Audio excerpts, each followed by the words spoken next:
everyone and welcome back to my channel. In this week's recipe video of the week I will be making a basil pesto. Now it says it's keto friendly because it is, and that's what I'm currently following at the moment, but in fairness pretty much any basil pesto recipe will be keto friendly because it's mainly fats with the nuts and the oil and cheese, and it doesn't really have any carbs in it apart from the basil. So here we go. So this is currently my basil plant. I have between a 25 and 50% success rate with basil. It normally tends to die on me. So as you'll see, it's a little bit limp because I've gone for the underwater rather than overwater it. And because this was cultivated from several stems of an old basil plant, some of them are taller than others. And what I want to do this time is to take some of these lower leaves off, just so it can oxidise around at the bottom and it doesn't rot. Now some of them won't be used. So for example, this one's dry, that can just go straight in the compost. But some, like these ones, we'll just pick off. And these will be perfect for making our pesto once they've been washed. So what I'm going to do is remove some of these lower leaves, and I'm also going to take a couple of cuttings to start cultivating the next plant, because without a doubt this is going to die soon because they just don't like me. So if I've always got some on the go, then I'll always have some basil.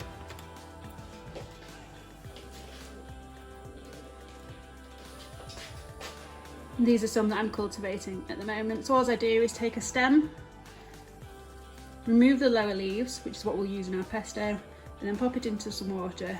And within a week or so, you'll start to see roots in here, and that's when we'll plant them. So it is better to cut the leaves rather than tearing them.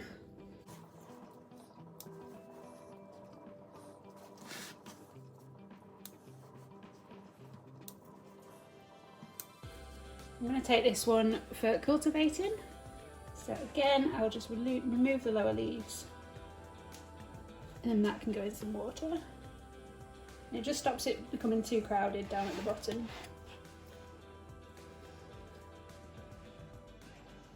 Okay, so as you can see, I've got 4 different cuttings here. I've got a nice handful of fresh basil for the pesto, and then this plant will just continue to grow.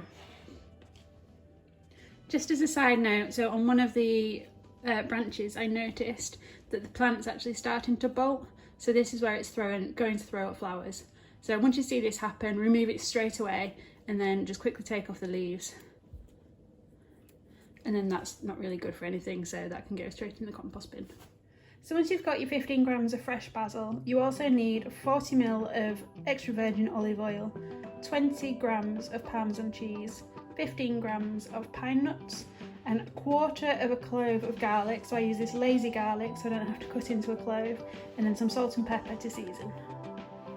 I'm pre-grating the Parmesan cheese just because I think it goes further, it incorporates better into the pesto if it's finely grated first before we put it into the food processor. So once that's finely grated, I will add nearly all of the ingredients to a food processor and reserve a tiny bit of the oil.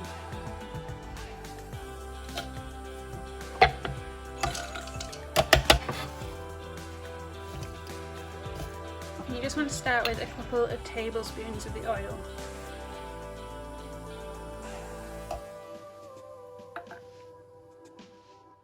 Reserve the rest to mix in it later.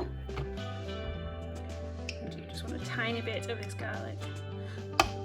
So I find when I first make pesto, the garlic is not very strong, but after a couple of hours in the fridge, it definitely intensifies in flavour. So it's better to put in less than more. Oops.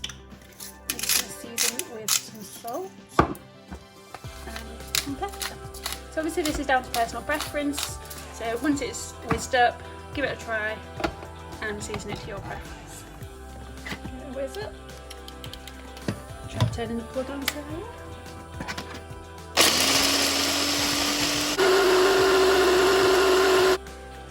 Once it's about there, I'm going to add the rest of the oil, give it one final mix. And then the reason that I've used a glass jar to put the oil in is because this is what I'll put my pesto in. I like my pesto quite oily, as you can see it's quite moisture rich, but if you don't like as much oil, obviously just adjust it for your tastes.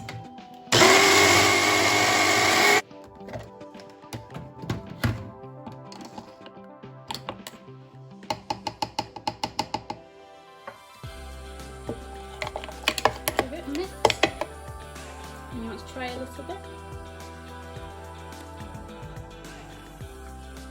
Perfect.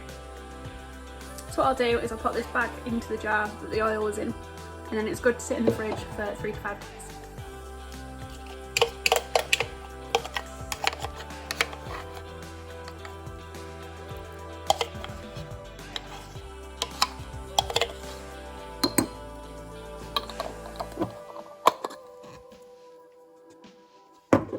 So there we have it. This is recommended as 1 serving, and if you were to have it as 1 serving, either over chicken or swirled through courgetti, which is what I plan to do with it, then it would be 2 grams net carbs. I will put the nutritional information here.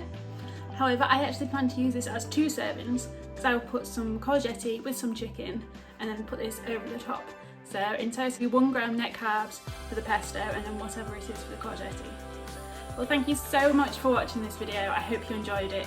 If you give the recipe a try, don't forget to take a photo and tag me over on Instagram, and give this video a big thumbs up if you enjoyed it.